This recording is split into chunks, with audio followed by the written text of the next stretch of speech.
balls. Plus 0, 0, 0, 9 or 8. Plus, correction, 0, 0, 5, 7, 2. Perigee, plus 0, 0, 0, 8, 5. 0, 0, 7, 6, 4. 0, 3, 0. 0, 0, 0. 2, 9er, 3. Eagle, Houston, we see you on the steerable, over. Roger, Eagle, contact. Roger, how does it look? The Eagle has wings. Roger. The Eagle has wings. On its own now, but with Columbia near at hand, it coasted around to the backside of the moon, and there, while out of direct communication with the Earth, it fired its engine to slow its descent to a touchdown on the near side of the moon. Collins in Columbia continued in orbit, awaiting their return. Neil, this is Houston, loud and clear. Break, buzz. Never before had so many people been attuned to one event at one time. The world waited, curious, wondering, aware, like a sleeper wakened in the night by a faraway sound. A moment sensed, more than understood. What?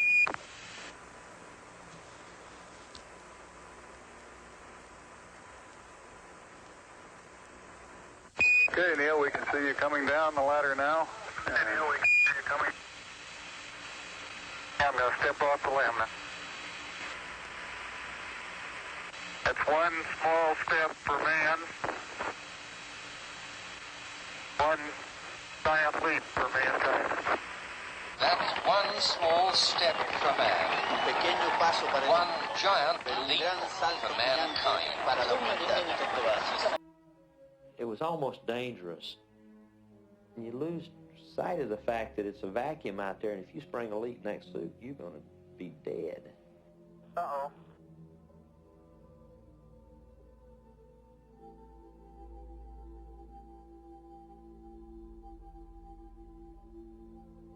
Nice soft baby landing. Yahoo! Ah! Boy, do I like to run up here. I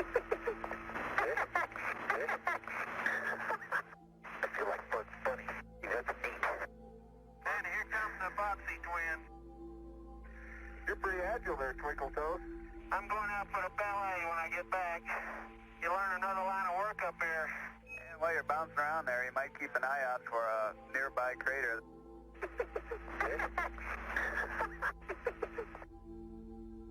All right. I've been on my knees twice to get back. John? Yes, sir. You are black from the knees down. No way to avoid it. That's why I'm glad the pressure suit bends. John, you are filthy. I tell you, there's a pot calling the kettle black. Hey, here's a rock I'll be glad to see in Houston. Man, Tony, you don't know how much fun this has been. We concur, John.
we'll digress for a second to discuss one of the main defenses that people make to show or argue that we had to have gone to the moon.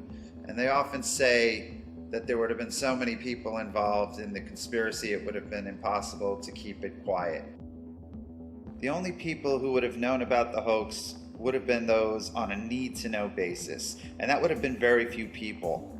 You have your astronauts, you have the people filming everything and building the locations, and you have the people authorizing it, and that's it.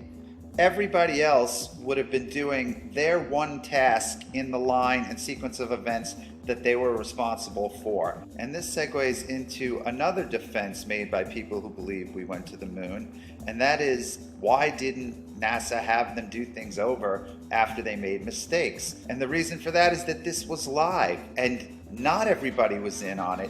And those hundreds of people you see at Mission Control, they're not in on it. You got the surgeons, they're monitoring the heart rate. You have the data guys, they're monitoring whatever is coming in on their feed.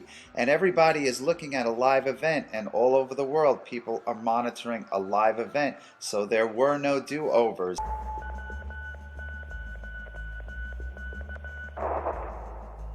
In the first three segments, I'm quite certain about the conclusions that have been drawn, and we will return to the heavy artillery in the final segment. But for this segment, I want to sort out a few unknowns. And these are pieces of information that I've discovered which are of peculiar interest to the entire moon hoax culture. Now, I am not the first to suggest there's some sort of Geppetto character in the rafters above, pulling the astronauts by some sort of harness with fishing wire. Like, why does Charlie Duke want John Young to push on his head here? Oops, here we go again. Give me a help.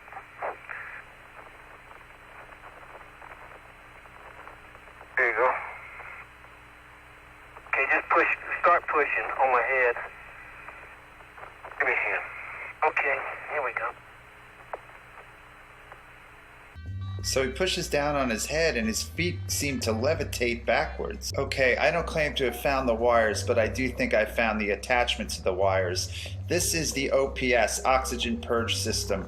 The arrows are pointing at those little bars there. Those bars were originally designed to carry a bag on them, but the only mission they actually used the bag was Apollo 12. And here you can see the strap from the bag attaches to the top of the backpack on that bar. And even though they didn't use that bar for anything else on later missions, the bar remained part of the equipment.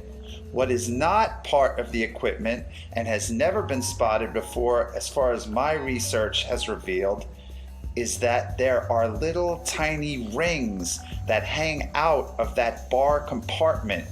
And I could only spot these in this one clip from Apollo 16 at Station 5. But in this clip, you can see them quite clearly, and you can see them dangling, and you can see the shadow that they make. And there is no official explanation for those rings. And this in a mission that has been analyzed to the nines. No technical manual, no internet discussion, no mission report mentions these rings. And if there were wires carrying the astronauts around and making them do all these herky-jerky moments and jump up in the air 5 feet straight and lope around the so-called lunar surface, then the wires were attached to these little rings.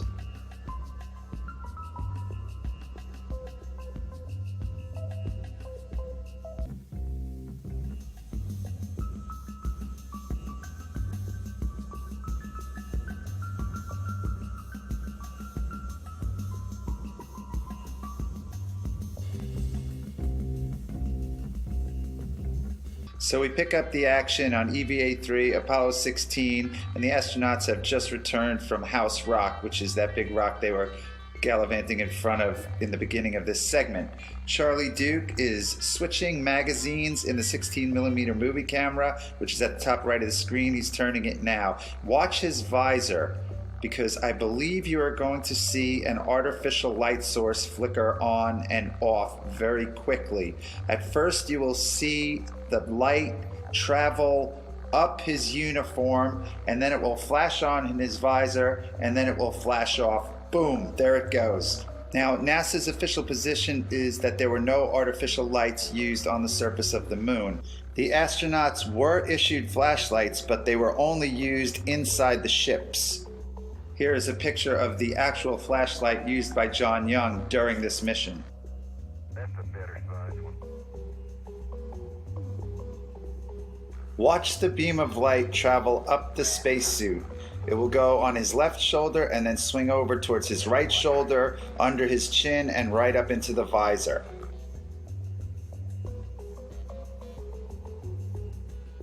There, you just saw it again, and now we're going to watch it in slow motion. Just look to the right of the arrows, keep your eye below the visor, and watch the beam of light. There it is, and then into the visor. Boom. The light source is below the horizon. It's coming from underneath the shot, not above it. It's not the sun. It's an artificial light. The light flashes on beneath the rest of the scenery. In every other shot, you see the sun must be at the top of the visor. On the left, the light source is below the scenery, and on the right, it's at the top of the visor where it is in every other shot. You see, the vibration of my voice box makes the air vibrate between us. Then when the air vibrates your eardrum, you hear what I'm saying. But maybe you've seen a demonstration of a bell under a glass jar. With normal air inside the jar, you could hear the bell clearly. But when the vacuum pump drew the air out of the jar, there was nothing inside to carry the vibrations of the bell. Nothing until the air was let back into the jar.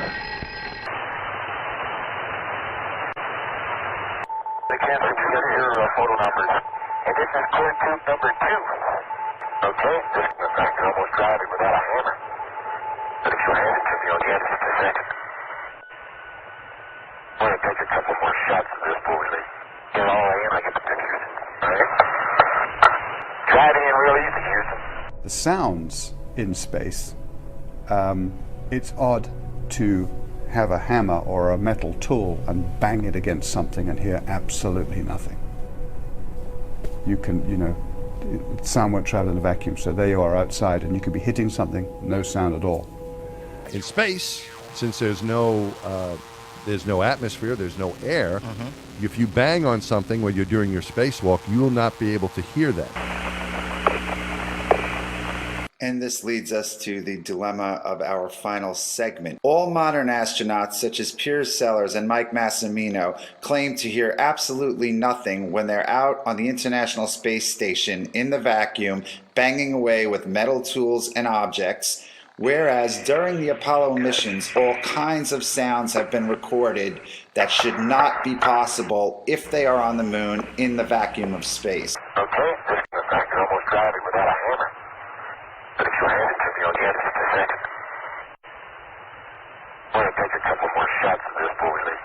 Get all in, I get the pictures. Alright? Driving in real easy, Houston.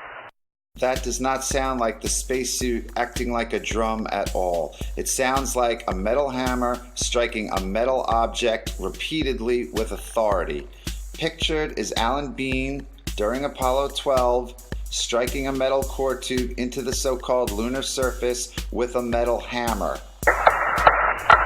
This is an interview with Apollo astronauts Alan Bean and Pete Conrad done by the Apollo Lunar Surface Journal. They are once again taking the position that the sound is coming through the hand and transmitting into the microphones in the helmet. Alan Bean says, "I would have said it wasn't possible," and Pete Conrad responds, "The other guy can't hear it." If the sound is coming through Alan Bean's microphone, then like his voice, it must be transmitted directly into the headset of Pete Conrad, so his statement makes no sense. Alan Bean's statement makes a lot of sense, since it would not have been possible in a vacuum. When Bean says, "I would have said it wasn't possible," he has science on his side. And he also has NASA on his side, at least up until August 19th, 2011. And this brings us to the most important graphic in the film. This is a web page that has been disappeared from the internet by NASA as of August 2011. It was at nasa.gov, running concurrently with the Apollo Lunar Surface Journal between 2009 and September 2011. However, this page, which was created for children, you can see the banner at the top, Lunar Science for Kids.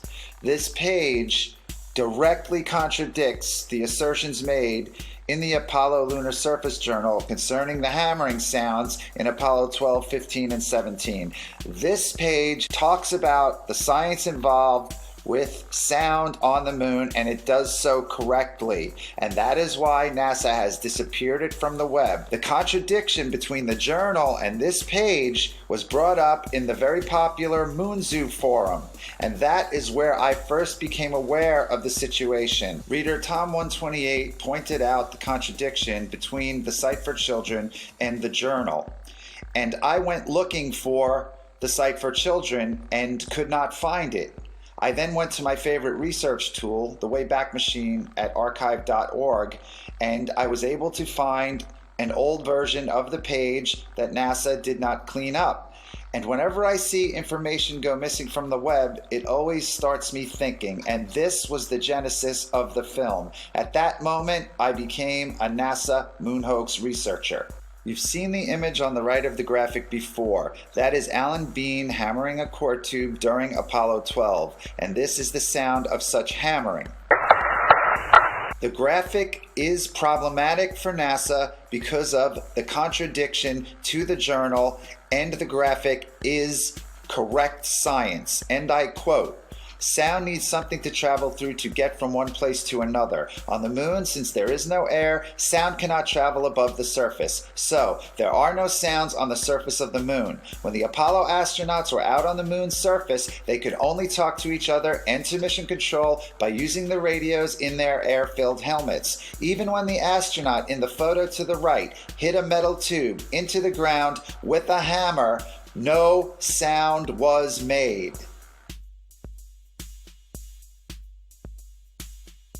All of the sounds so far analyzed were made by the astronauts as they were handling tools, but now we are going to analyze some sounds that are made a distance away from the astronauts.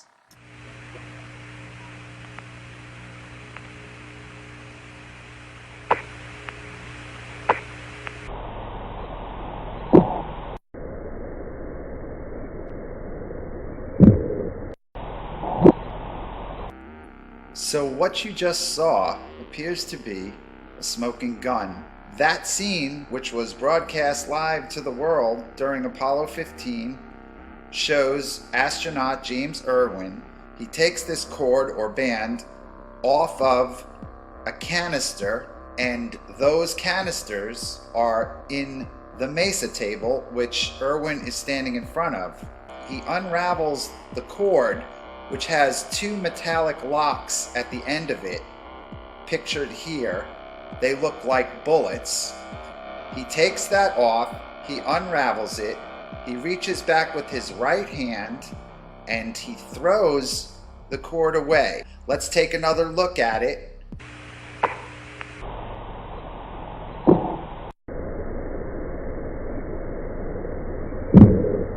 So the argument has been made for the hammering that the sound is coming through the glove and it's miraculously getting into the microphones. But we don't have to deal with that argument because James Irwin releases the object and it hits the ship and he's not touching it, and that sound is picked up by the microphone. The microphone inside the astronaut's helmet.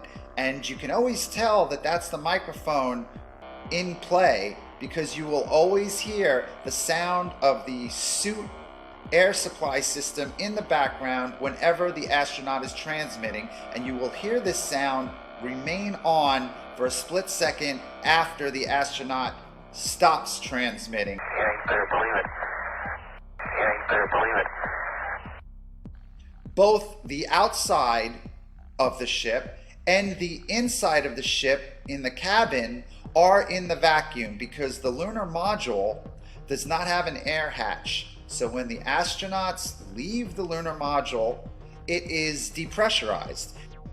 Microphones in the lunar module plug into the audio centers. The only voice possibilities are through the use of the headsets. they took off with 6 microphones, 3 Snoopy caps. Each astronaut also had a lightweight headset at launch. While they were on the moon and the suspect audio event took place, they were wearing their Snoopy caps. Communication cables, which are the umbilical cords that the astronauts plugged into while in the lunar module, as you can see from the checklist, were stowed prior to EVA.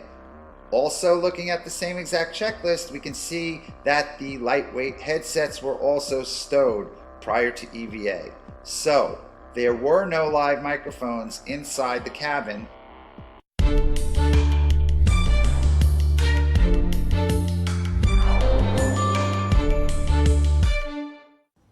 The future of space exploration, the emerge of private space sector and daily life in space.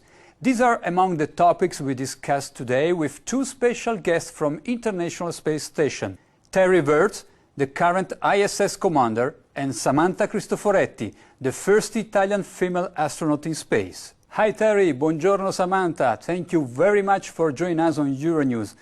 I would like to start by asking how you feel about the other 3 crew members returning to Earth. As the next crew will arrive at the end of March, do you feel a bit lonely up there in space? You know, it was sad seeing.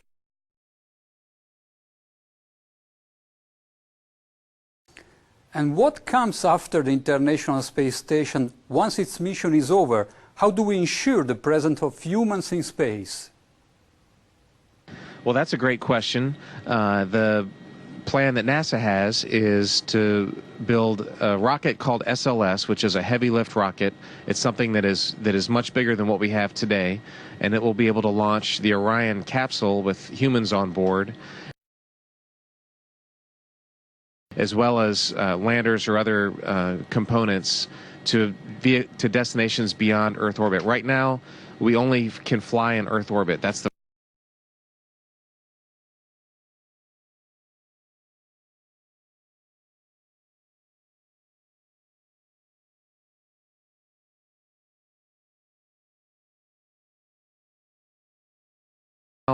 we only can fly in Earth orbit. That's the farthest that we can go. And this new system that we're building is going to allow us to go beyond and hopefully take humans into the solar system to explore. So the moon, Mars, asteroids, there's a lot of destinations that we could go to. And we're building these building block components in order to allow us to do that eventually.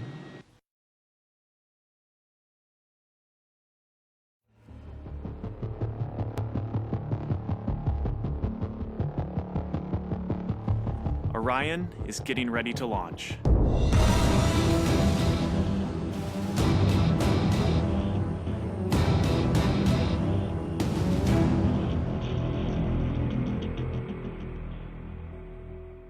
My name is Kelly Smith, and I work on navigation and guidance for Orion. Orion is NASA's next-generation spacecraft. Built with versatility in mind, it can take astronauts deeper into space than we've ever gone before, to an asteroid or even onto Mars. For these missions, Orion has to be one tough spacecraft, withstanding high speeds, searing temperatures, and extreme radiation. Before we can send astronauts into space on Orion, we have to test all of its systems. And there's only one way to know if we got it right. No astronauts will be aboard. The spacecraft is loaded with sensors to record and measure all aspects of the flight in every detail. It all begins with launch, aboard a Delta IV as the spacecraft and the upper stage begin their first lap around Earth. Mission Control in Houston is monitoring the progress of the flight. Orion's over 100 miles up and going about 17,000 miles per hour. Just as it passes over the Indian Ocean, we lose communication.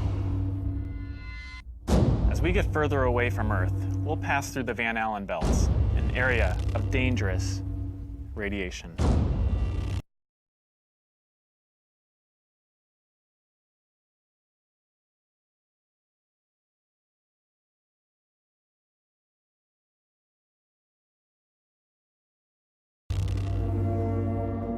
Radiation like this could harm the guidance systems, onboard computers, or other electronics on Orion. Naturally, we have to pass through this danger zone twice. Once up and once back.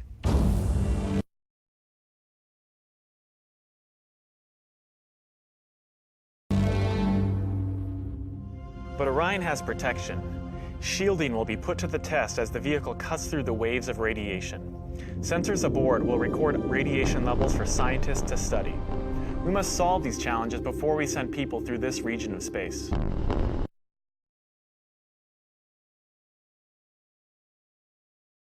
It's great to be a part of this first space flight for Orion, and we're looking forward to beginning a new chapter in human space exploration.